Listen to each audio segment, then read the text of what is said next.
In the 1999-2000 season, the Lakers had considerably their best season in franchise history. 67 wins and 15 losses alongside winning their 11th championship, first of the next 3 to come. The Lakers didn't lose more than 2 games in a row this season. Or the next season. The Lakers actually didn't lose more than 2 games in a row for nearly 2 years and 10 months. Or 1,030 days. An impressive, an improbable feat accomplished by arguably the greatest, most dominant duo to ever touch the court. Likely the longest statistic to ever exist. Oh. Wow. This article of MJ's ridiculous streak reads, between December 1990 to June 1998. But I wasn't satisfied, so I did what any normal person does. I analyzed and reviewed all 8 of these seasons, each 82 games out of these seasons, trying to find my answer, trying to find these specific dates. Where is it? Where is it? Where is it? Where is it? Where is it? Come on. You're never gonna find it. It's gotta be right. You're never gonna find it. It's gotta be right. It's right here. Where is it? Where is it? Win.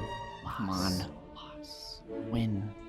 Win. Box score. Win. Box score. Win. Box score. You're never gonna find it. Box score. Find it. Keep looking. Is it here? Never find what you're looking for. You're almost there. You'll find it. It's right here. It's right here. Find it. It's right here.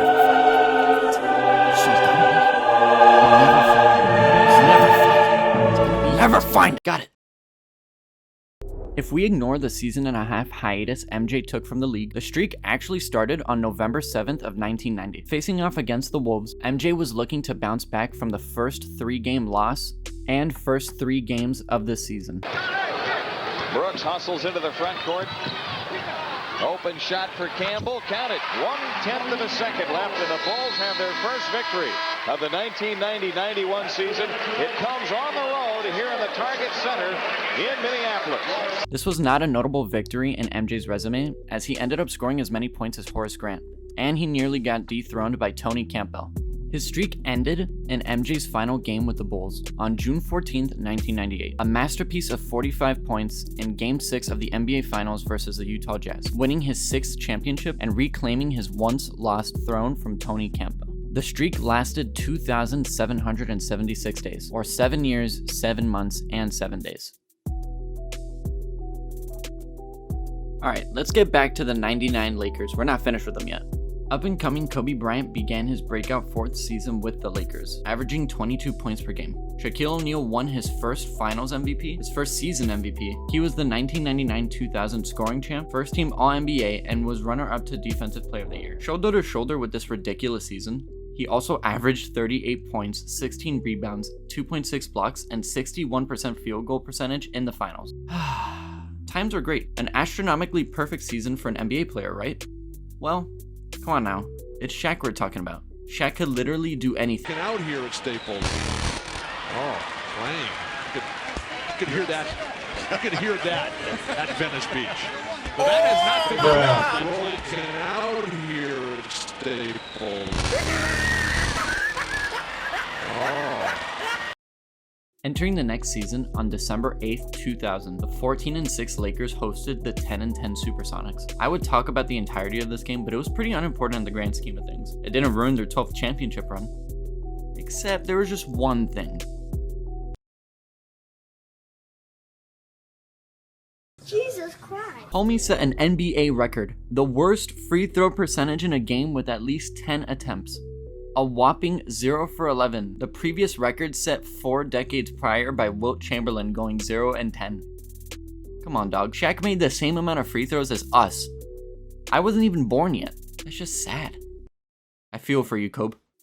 This, unfortunately, wouldn't be the first time Kobe dealt with a big man from Orlando that shot atrociously from the free throw line. Here we introduce Dwight Howard and the unfortunate collapse of the 2012-2013 Lakers. What was supposed to be a recipe for success, in actuality was a recipe for disaster. Attempting to replicate the Boston Celtics and Miami Heat's Big Three formula, the Lakers went all out, acquiring Steve Nash and Dwight Howard. With these acquisitions, the Lakers formed a starting 5 of all-stars Steve Nash, Kobe Bryant, Metta World Peace, Pau Gasol, and Dwight Howard. Projected to win 58 games, the Lakers barely scraped the playoffs, entering in as a 7th seed and getting bounced in the first round to the San Antonio Spurs. But this isn't where the sadness ends. Check this chart out. Steve Nash missed 324 of his 3,384 free throws in his 18-season career. Dwight Howard only missed 366.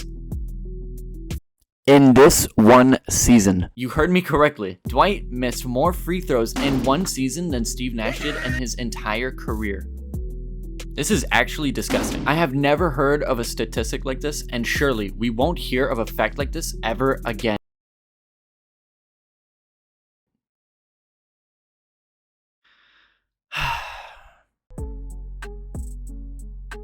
Well, okay, sure, fine. These guys can't shoot free throws. Big deal. You know what they do better than anyone else? Rebound. The never talked about statistic, probably also the most boring one of all time. Dwight Howard, Dennis Rodman, Andre Drummond, arguably some of the greatest rebounders, right? True, if it were a top 10 conversation, because nobody even came close to these two.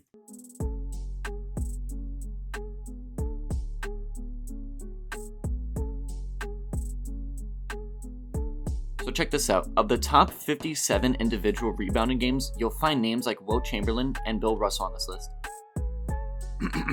Let me rephrase. On 93% of this list. Because only 4 of these games went to other people. 53 of the top 57 rebounding games went to Wilt Chamberlain and Bill Russell. On my birthday, February 21st, 1963, the Boston Celtics faced off against the San Francisco Warriors, where Bill Russell racked in 38 rebounds. On my birthday, February 21st, 1963, the San Francisco Warriors faced off against the Boston Celtics, where Wilt Chamberlain racked in 38 rebounds. This happened 39 years before I was born. I'm not even kidding, this literally happened. They played against each other and were competing for who could catch the most balls on my birthday. 3 years before this, the Celtics faced off against the Detroit Pistons, where 112 rebounds were snagged by the Celtics alone. To give you some perspective, yesterday in the NBA Finals, the Warriors and Celtics combined for only 78 rebounds.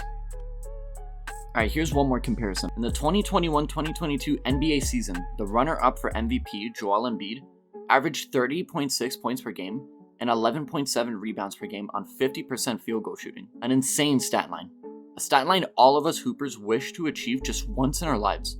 Every single viewer watching this video would take the chance of having this stat line once in our lives, sacrificing everything just to have this skill and be a big timer in the big leagues. Easily, single-handedly, the best season of Joel Embiid's career. Wow.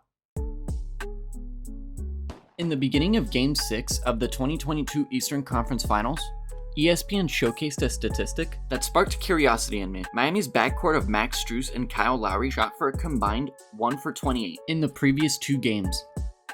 1 for 28. The worst performance, arguably even worse than Chris Paul and Devin Booker in the same year. But you know what these two have that Jason Kidd didn't? A next season. Because back in the 2012-2013 season, Jason Kidd ran his farewell tour in New York. On paper, this would be the team you'd want to join. A team where the starting point guard was Raymond Felton, no disrespect to Raymond Felton. A nearly disintegrated, fossilized, old-ass Jason Kidd was in hopes of joining a solid team that had honest playoff potential, and where he could land some valuable minutes and game time. Seems like a novel farewell tour, right? Leading into the 2013 playoffs, the Knicks finished with a dominant 54-28 record in the East, second to the Miami Heat. The Knicks, entering the playoffs, were looking to up Jason Kidd's minutes with his championship mentality and floor general abilities in hopes of making a deep playoff run.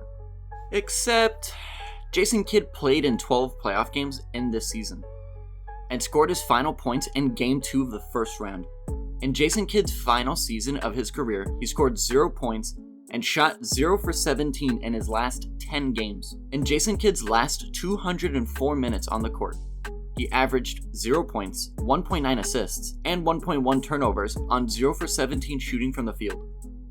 It actually gets worse for the Knicks, because the last time the Knicks won a championship was nearly half a century ago, 1973. Yet, the Knicks still have some affiliation, some ties, in being in every single finals since 1947, because the finals since 1947 has featured at least one New York Knicks player. In 2022, Luke Cornett, who played on the Knicks in 2019, will be in the finals with Boston. In 2021, Bobby Portis of the championship Milwaukee Bucks played for the Knicks in 2020. In 2020, J.R. Smith of the bubble Lakers, who won the Mickey Mouse ring, played in New York for 4 seasons. In 2019, Jeremy Linsanity, won with Kawhi and the Raptors, and had his breakout 2 weeks with the Knicks. In 2018, again, J.R. Smith with the Cleveland Cavaliers. 2017, Matt Barnes on the Warriors. 2016, Channing Frye on the Cavs. 2015, David Lee with the Warriors. And the list goes on and on for 70 more years. And yet the Knicks haven't played in the finals for nearly 50 years.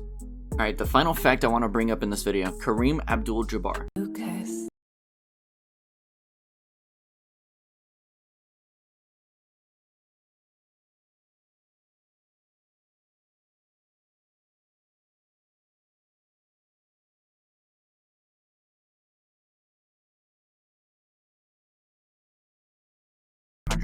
Games. Second to Robert Parrish and his 1,611 game career. That's not the crazy part. He only missed 80 games, 20 of them due to a broken hand, which means that he only missed 5% of games in his career. So I was fascinated looking at his statistics, seeing how he managed to play at a level, a dominance exceeding most basketball players for such a long time. Then I found this. Kareem is the oldest player to ever win a finals MVP at the ripe old age of 38 years and 54 days.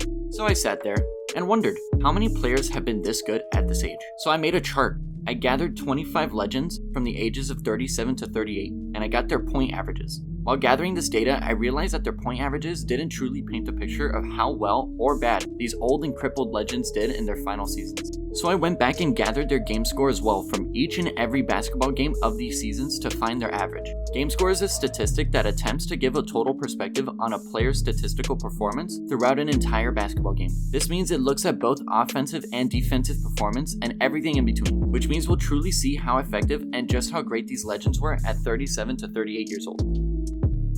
Starting at the bottom of the list, we see Dennis Rodman. Wasn't much of a scorer, and with age, defense becomes a liability, so there's no problem here. Alright, going up. At the 21st spot, we see Shaq, who was secretly hired as a full-time clown and pretty much only played basketball part-time. Okay, going through. Here we go. At 17th is the Black Mamba, unfortunately. Although averaging just north of 17 points per game, the stack of building injuries he faced from seasons prior definitely capped his athleticism and lateral quickness on defense. Yet it still didn't stop him from scoring 60 points in his last game, the highest for any legend on this list at this age. First surprise that we see on this chart. Alright, here we go. This is the point in the chart where most legends were most consistent, averaging between 12 and 13 game score. Yeah, they weren't amazing at this old age, but they were still reliable to give you numbers each night. Alright, checking out the top 5. Michael Jordan, who was on the Wizards at this point. Chris Paul, who's showing us that he could still win at the highest level at 37. Sort of. Larry Bird, Karl Malone, and obviously the legend who motivated us to create this chart, atop of the list, Kareem Abdul-Jabbar with 18.27 game score. All 25 legends who sustained their excellence even at the ripe age of 37. There are some surprises on this list, but for the most part we could have correctly predicted this chart. What? Wait, hold on. Wait a minute. I only see 24 players on this list. Who did I forget? Oh yeah, that's right. There we go. LeBron, who easily dominated this list, had an average game score each night of 23.94. He had almost the same game score as Dwayne Wade did in his prime season in 2009. Did he win a ring like Kareem did at 37? No. He didn't even make the playoffs. But unlike anyone else on this list, LeBron is showing the league that he could still dominate like he used to, that he could still score like he used to. Check out this list. This is the most 35 plus point games by players who placed higher than LeBron in MVP voting. LeBron scored more than 35 in 13 games, and the two guys above him are 5 years and 9 years younger than him. LeBron is showing us that with the right pieces around him, he might, just might, be able to win one more before he throws up the white flag.